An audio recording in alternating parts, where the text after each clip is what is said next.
Assalamu alaikum viewers. Welcome to Siyasat.com English News. I'm Ayman Umar. RR Charitable Trust is organizing a free job fair on 5th of October from 8 am to 1 pm at Red Rose Palace Function Hall at Nampalli. In the job drive, 20 plus companies are going to conduct interviews. Both freshers and experienced people can apply.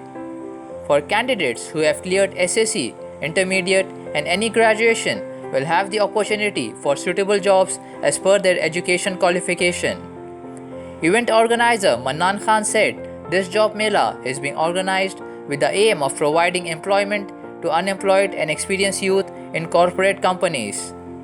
Candidates should keep 2 sets of their credentials, biodata, and photos with them and should maintain social distancing norms. MS Academy will arrange a 2-day felicitation program in honor of its topper Faizan Ahmad and Muhammad Haris Humair, who have passed the UPSC Civil Services exams for the year 2020. The program Dream Big 2021 will be held on 4th and 5th of October. According to details given by the MS Education Academy Senior Director Dr. Muhammad Mauzam Hussain, the first day of the program on 4th of October will begin in Mallapalli campus of the MSIS Academy by giving a warm welcome to both the toppers. They will address the school, college and academy, girls and boys. On 5th of October, the toppers will be felicitated by the MS students at the Metro Classic Garden Function Hall at Aramgarh. In the day's second program, both of them shall address a motivational program to the students of the MS school, college and the academy. They will shed light on how to prepare for UPSC and other state civil services examination. A 22-year-old autistic boy has been missing since 30th of September. He was reportedly last seen on a red Activa near the Sun City Bandlaguda area wearing a blue and cream check shirt. Hamza Khan, who said that he is a friend of the brother of Mohammad Saad, who has been missing since last Thursday, had posted a story on his Instagram on Friday about Saad going missing. Hamza stated that the boy is a young and lively kid full of love and also has autism. Saad had reportedly went out of his Activa and seems to have forgotten. The first information report was filed on Sunday afternoon. One can contact on the following number for any information: 831-749-7204. Recent heavy rains caused by Cyclone Gulab in Andhra Pradesh, Telangana, Odisha, Maharashtra and Madhya Pradesh have damaged many crops over the past week, triggering a rise in vegetable prices in the city.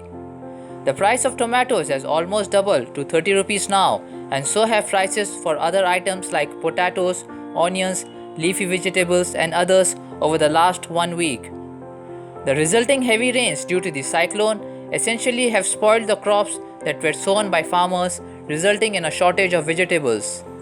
Aparna, Selection Rate Secretary of Agriculture Market Committee at the Kudimalkapur Retu Bazaar in Mehedipatnam, have said that due to a heavy downpour last week, the quality and quantity of vegetables arriving at the market have decreased over the last 1 week. Apart from Telangana, the states from where the vegetables arrive at the Retu Bazaar are Andhra Pradesh, Karnataka, Maharashtra, Madhya Pradesh and Uttar Pradesh. Almost all these states were affected by Cyclone Gulab. Farmers send their produce to a middleman or commission agent at Kudimalkapur's wholesale vegetable market, where these agents sell it to the retailers who further sell it to the consumers. Trinamool Congress leader Mamata Banerjee on Sunday secured her seat as West Bengal Chief Minister after leading the crucial Bhabanipur Assembly constituency with a record margin of 58,832 votes. Mamata Banerjee has won the Bhabanipur Assembly polls and have registered victory in every ward of the constituency. She added that she will continue to work for the people. The poll win was crucial for Mamata Banerjee in order to get as an MLA by the first week of November and continue as the Chief Minister of West Bengal. After 21 rounds of counting, the TMC leader has got a total of 58,832 votes, trouncing BJP's Priyanka Tibrewal, who got 26,320 votes, and the CMP candidate Sirajit Banerjee with 4,201 votes. In yet another instance of anti-minority hate crime, a 24-year-old Muslim man in Karnataka's Belgavi district was beheaded and killed over an alleged love affair with a Hindu girl. The beheaded body with the legs cut off was found on railway tracks, and the person has been identified as Arbaz, and the perpetrators are believed to be from Ramsena in Karnataka. According to Samir Pashwade, a relative of Arbaz, the gruesome act took place on 28th of September. He said from the last 2 months, Arbaz had been receiving threatening calls from one person claiming to be from Ramsena. On 26th of September, his mother had also got a call with some people asking them to go to attend a meeting and settle the issue at Khanapur. The brutal murder reportedly took place in Belgavi district, Khanapur Taluk in northwestern Karnataka. The mutilated body of the victim Arbaz was found on railway tracks, and railway police is investigating into the matter. United Arab Emirates based Indian expatriate Aisha Khan provides low-cost meals to blue-collar workers in the country at just 3 dirhams. A 45-year-old engineer, Khan is the founder of the cheapest food ATM in the UAE. Khan delivers 3-course meals to 2,600 blue-collar workers daily in Dubai, Sharjah and Ajman. Aisha says she can get a day's supply for just 9 dirhams. Her team consists of 17 employees. Food ATM was launched in March 2019, where usually a worker pays 5 dirhams in the UAE for a thick roti, dal or chicken. But Aisha's packed meal includes a box of biryani, a cup of yogurt, some pickles and a small cup of dessert, all for just 3 dirhams. Aisha previously worked for a government entity in Dubai and Ajman before giving it up for a social cause. Palestinian President Mahmoud Abbas on Sunday held talks with 2 Israeli ministers to discuss the peace process between the two sides in the West Bank city of Ramallah.